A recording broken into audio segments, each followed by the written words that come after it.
Christ Prayer Fellowship, Newcastle West, Daily Manna.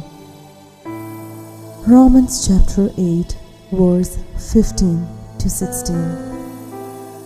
The Spirit you received does not make you slaves, so that you live in fear again. Rather, the Spirit you received brought about your adoption to sonship, and by Him we cry, Abba, Father. The Spirit Himself testifies with our spirit that we are children of God. നിങ്ങൾ പിന്നെയും ഭയപ്പെടേണ്ടതിന് ദാസ്യത്വത്തിൻ്റെ ആത്മാവിനെ അല്ല, നാം ആബാ പിതാവേ എന്ന് വിളിക്കുന്ന പുത്രത്വത്തിൻ്റെ ആത്മാവിനെ അത്രേ പ്രാപിച്ചത്.